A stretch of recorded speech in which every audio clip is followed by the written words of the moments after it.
Aside from that, man, Jamal Murray, that guy, I think he just lives for big moments, never afraid, and we needed him to have that type of a game tonight. Nikola gets a triple-double. He was 8 of 29. But what I loved is that the 40% from the field didn't detract us from staying aggressive. 36 free throw attempts.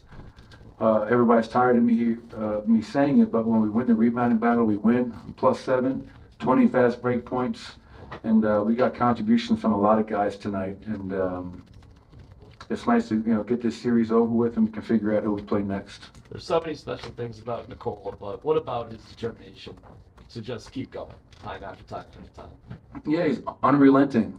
That guy is just he's a worker. That guy is every single day. You never have to worry about Nikola Jokic showing up doing his job.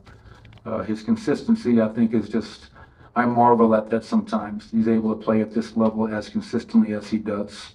And that's what separates good players from great players. And not making shots to impact the rest of your game. He and Michael struggled to shoot the ball. Michael had 10 rebounds. He had a big shot. He had a big deflection at the rim, breaking up a lob to Rudy Gobert. So, Nikola, another playoff triple-double. I thought Bruce was really good for us off that bench, giving us a secondary ball handler. But to win a series, I don't care, 8 seed, 1 seed, all that other BS, to win a series in the playoffs is hard. So I'm really proud of our guys.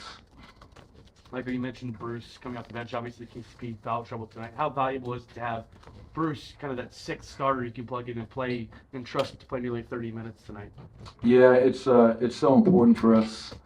We know what Kenny Pope does every single night, but Bruce is that versatile combo guard. He can play off the ball, and the way they were just hounding Jamal all night, we wanted to free Jamal up a little bit, let somebody else handle the ball, make a play.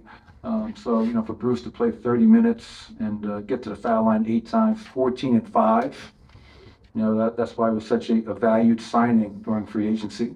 Like you mentioned Jamal being hounded. Do people understand how hard that is? I mean, 41 minutes he plays, 90 feet most of the game in terms of how he's being picked up, finishes with 35 points. I mean, just the physical of that. I mean, can you put that in perspective?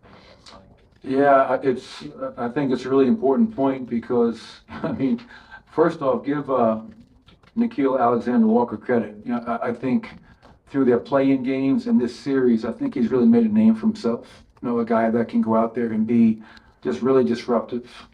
The second side of this, I think Jamal Murray was tired of hearing about that narrative. I think he's like, okay, let me show what I'm able to do. And we've seen this time and time again with Jamal. I felt I felt our team was kind of like the crowd tonight. Like we were late arriving. You know what I mean? And that's not a knock on anybody. Like I heard the weather's bad. I got here this morning. I don't know what's going on outside. But I looked up. There's a lot of empty seats, and coaches said, "Well, the weather's really bad." But the way we played that first quarter was like a regular season game. And then slowly but surely, I felt Jamal made a couple of shots, and Jamal plays with so much emotion. And I think he got our team going. Guys off the bench got our team going. And then the crowd got really into it, which is what we need. To your point, he hounded him all night long, and Jamal just wouldn't quit, and made big shot after big shot.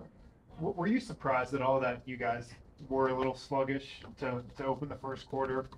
Could you sense that at all in the lead up to the game or anything? No, I couldn't sense it at all. And then I wasn't sure. I couldn't put my finger on it as it was going on. Was it nerves? Was it the moment? Was it too big for us? Trying to close out a team? I don't think it was. We just showed up like we weren't playing hard, but it was not the necessary physicality and aggression and intensity that is needed to close a team out.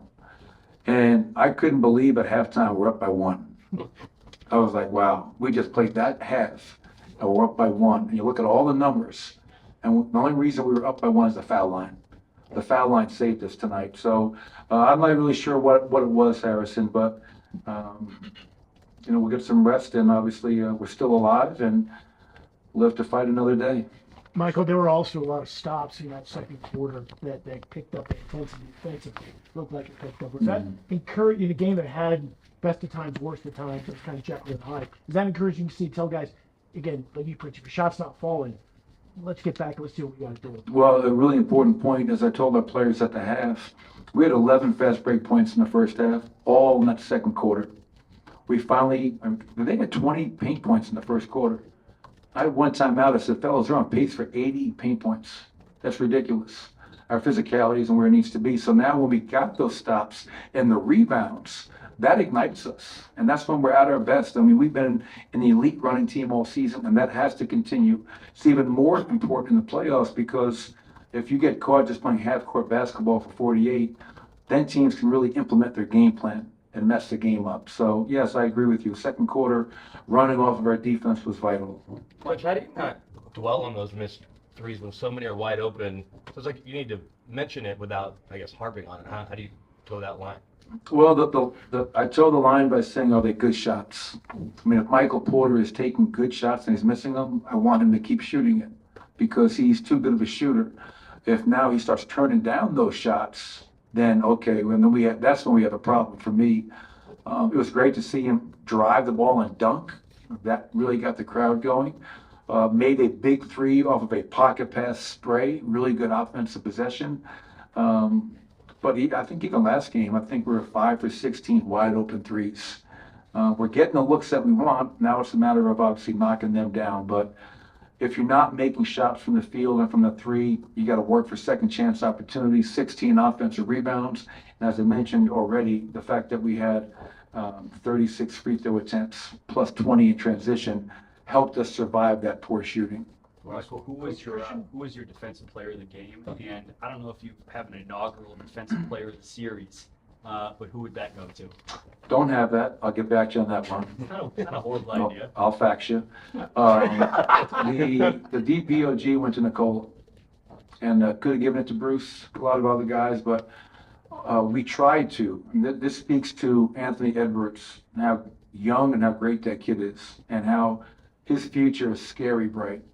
But we tried to blitz him and get the ball out of his hands. And I felt Nikola really committed to that. Was up at the level on pick and rolls, moving his feet, and giving it all he had. So he was our DPOG tonight. And I think all series, man, like I think Aaron Gordon, 14 and 6 tonight, got in foul trouble, had a really good series overall, but his defense on Karl Anthony Towns, I can't leave this press conference without giving Aaron a lot of love and respect for the defense that he played, and I thought it was outstanding. Thank you, Coach. Thanks, everybody.